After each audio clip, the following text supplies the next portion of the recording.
বন্ধুরা, swarm drone অর্থাৎ একসঙ্গে অনেকগুলো ড্রোনের আক্রমণের হাত থেকে নৌবাহিনীর যুদ্ধজাহাজকে বাঁচাতে ভারতীয় নৌবাহিনীর উচ্চ বিস্ফোরক প্রি ফ্র্যাগমেন্টেড এইচইপিএফ শেল প্রবর্তন করে। এই বিশেষায়িত শেলগুলি 5 কিলোমিটার ব্যাসার্ধের মধ্যে একাধিক ড্রোনকে জড়িত করতে সক্ষম। প্রতিটি হ্যাপিএফ শেল 1 কেজি পেলোড বহন করতে পারে এবং একে 630 নেভাল বন্দুক থেকে ফায়ার করার পরে বিস্ফোরিত হয়ে প্রতিটি শেল প্রতি সেকেন্ডে 850 মিটার বেগে এর ভিতরে থাকা আনুমানিক 600টি ধাতব টুকরোকে চারপাশে ছড়িয়ে দেয়, যার ফলে ধাতব টুকরোর একটি মারাত্মক মেঘ তৈরি করে যা এর বিস্তৃত ব্যাসার্ধের মধ্যে একাধিক ড্রোনকে নিরপেক্ষ করতে সক্ষম। এডেন উপসাগর এবং ভারত মহাসাগরীয় অঞ্চলে ভারতীয় জাহাজকে লক্ষ্য করে ড্রোন হামলার সাম্প্রতিক বৃদ্ধি বিবেচনায় এই নতুন উন্নয়নটি বিশেষভাবে প্রাসঙ্গিক।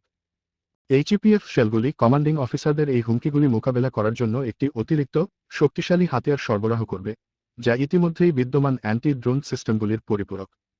এইচইপিএফ শেলের দেশীয় উন্নয়নের জন্য defence research and development organisation DRDO এর অধীনে armament research and development establishment ARDE ল্যাবরেটরিকে দেওয়া হয়েছে।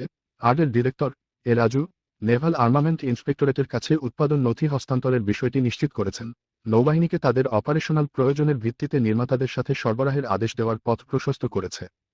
ভারতীয় নৌবাহিনীর সহযোগিতায় পরিচালিত ব্যাপক ট্রায়ালগুলি শেলটির কার্যকারিতা যাচাই করেছে, কাঙ্ক্ষিত পারফরম্যান্স প্যারামিটারগুলি পূরণ করেছে, নৌবাহিনীর পুরো উন্নয়ন প্রক্রিয়া জুড়ে একটি গুরুত্বপূর্ণ ভূমিকা পালন করেছে, প্রযুক্তিগত ইনপুট প্রদান করে এবং নকশাটিকে পরিমার্জিত করতে এবং এর সাফল্য নিশ্চিত করতে আর্ডের সাথে ঘনিষ্ঠভাবে সহযোগিতা করে।